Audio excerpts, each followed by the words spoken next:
ایک تو ہو گیا یہ معاملہ، دوسرے معاملے کی طرف آتے ہیں، یہ عدت کا کیس ہے۔ عدت کے کیس میں کل بشرا بی بی کی جانب سے درخواست دائر کی گئی ہے اسلام آباد ہائی کورٹ میں کہ ان کی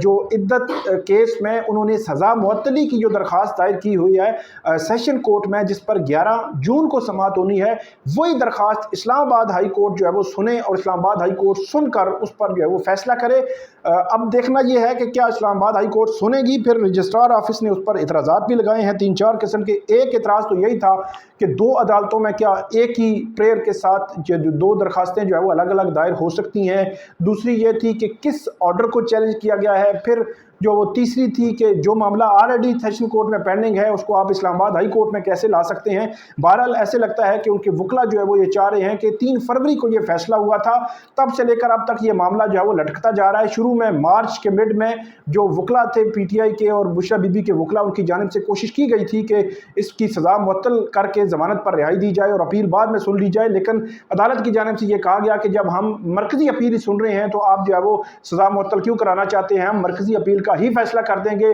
پھر مارچ گزرا، اپریل گزرا، پھر مئی گزرا اور 29 مئی کو ہم نے دیکھا کہ وہ ہوا جو نہیں ہونا چاہیے تھا۔ وہ ایک غیر معمولی صورتحال جو ہے وہ اس نے جنم لیا اور خبر مانیکا نے شور ڈالا، اعتراض کیا، جج پر اعتراض کیا کہ ہمیں آپ پر اعتماد نہیں ہے، اور اس کے بعد جج جو ہیں شاہ رخ ارجمند انہوں نے ریکیوز کر لیا، اگرچہ وہ ریکیوزل کی جو درخواست تھی پہلے ہی ڈیسائیڈ کر چکے تھے، مسترد کر چکے تھے۔ خبر مانیکا کے پاس کوئی ریمیڈی نہیں تھی کہ اسی عدالت میں دوبارہ سے وہ درخواست دیتا، بلکہ ہائی کورٹ میں اس نے جانا تھا، وہ ہائی کورٹ نہیں گیا، اسی عدالت میں شور ڈالا اور شور کی بنیاد پر عدالت نے ریکیوز کر لیا، اور یہ ایک بیڈ پریسیڈنٹ جو ہے وہ بظاہر پڑی ہے، کیونکہ اس طرح تو پھر ایک فلڈ گیٹ کھل جائے گا کسی بھی عدالت میں جو ماتحت عدلیہ ہے، کبھی بھی کوئی بھی جو ہے وہ اب کیس دوسرے کیس جو ہے وہ اپنے اپوننٹ کا لٹکانے کے لیے آپ شور ڈال دیں، شور کریں اور کہیں کہ مجھے آپ پر اعتماد نہیں ہے، اور جج کہے کہ بالکل ٹھیک ہے جی میں آپ کیس جو ہے وہ کسی اور کو بھیج دیتا ہوں۔ ایسا کبھی نہیں ہوا۔ جو اعلیٰ عدلیہ ہے یہ طے شدہ ہے کہ جج پر اعتراض کرنے والے کا اختیار ہے، لیکن وہ جج جو ہے وہ اعتراض مانتا ہے یا نہیں مانتا، وہ اس کا پھر اختیار ہو جاتا ہے، وہ جو اپلیکینٹ ہے اس کے ہاتھ میں کچھ نہیں رہتا۔ لیکن یہ ہوا 29 مئی کو وہ ریکیوزل ہوئی، پھر افضل مجوکا جو جج ہیں ایڈیشنل سیشن جج، ان کے پاس یہ کیس چلا گیا، انہوں نے اب 11 جون کے لیے رکھا ہوا ہے، لیکن ایسے لگتا ہے کہ عمران خان اور پی ٹی آئی کے وکلا نے یہ پلاننگ کی ہے کہ اب یہ کیس جو ہے وہ اسلام آباد ہائی کورٹ میں ہی رکھا جائے، اسلام آباد ہائی کورٹ کو کہا جائے کہ سزا معطل کر کے ضمانت پر جو ہے وہ رہائی دیں جو بشرا بی بی ہیں ان کا، اس کے بعد عمران خان کی ضمانت معطلی کی جو سزا معطلی کی درخواست جو ہے وہ دائر ہو سکتی ہے، اگرچہ سیشن کورٹ میں سزا معطلی کی عمران خان کی درخواست جو ہے وہ دائر ہو چکی ہے۔ یہ تو ہو گیا دوسرا معاملہ عدت کیس۔ اب تیسرے معاملے کی طرف آتے ہیں، یہ تھوڑا سا لینتھی ہے لیکن اس کا کرکس، اس میں جو کہانی ہے، اس میں جو آرڈر ہے، یہ وہ آرڈر ہے جس کی بنیاد پر جسٹس بابر ستار نے جو 27 اپریل کو جو چیف جسٹس اسلام آباد ہائی کورٹ کو خط لکھا تھا، اس میں انہوں نے کہا تھا کہ مجھے دھمکی دی گئی ہے کہ بیک آف، کہ آپ پیچھے ہٹ جاؤ اس کیس سے جو آڈیو لیکس کیس ہے۔ اس آڈیو لیکس کیس کا آرڈر میں آپ کے سامنے پڑھوں گا، آپ کو سمجھ آئے گی کہ کیوں کہا جا رہا ہے کہ آپ جو ہے پیچھے ہٹ جاؤ۔ آڈیو لیکس کیس بہت امپورٹنٹ ہے، مفاد عامہ کا کیس ہے، پورے ملک کا کیس ہے اس لحاظ سے کیونکہ شہریوں کی جو آڈیو ٹیپ کی جاتی ہیں، لیک کی جاتی ہیں، جو مس یوز کی جاتی ہیں، ان کے حوالے سے اور اس کی روک تھام کے لیے جسٹس بابر ستار بہت بڑا آرڈر جو ہے جاری کر رہے ہیں۔ اور خاص طور پر میں آپ کو بتاؤں گا کہ یہ بشرا بی بی کی جو آڈیو لیکس تھی اس کا اور ثاقب نثار جو سابق چیف جسٹس ہیں ان کے بیٹے نجم ثاقب کا کیس تھا، لیکن اب یہ کیس اس سے باہر آ چکا ہے، یہ اب مفاد عامہ کا کیس بن چکا ہے۔ جسٹس بابر ستار کھوج لگا رہے ہیں، ان ڈیپتھ میں جا رہے ہیں، کون آڈیو ٹیپ کر سکتا ہے، لیک کرتا ہے، کون مس یوز کرتا ہے، کون جو ہے وہ نہیں کر سکتا، قانون کیا کہتا ہے، ساری چیزیں کھول کے وہ سامنے لا رہے ہیں۔ اس پہ بات کرتے ہیں کہ جسٹس بابر ستار نے ایک بڑا جو ہے وہ لیٹر لکھا ہے، آرڈر لکھا ہے 7-8 صفحات کا، اس کا کرکس میں آپ کے سامنے رکھوں گا کہ اس میں کہا گیا ہے۔ ایک تو جسٹس بابر ستار جو ہے وہ اس آرڈر میں لکھتے ہیں کہ ایف آئی اے،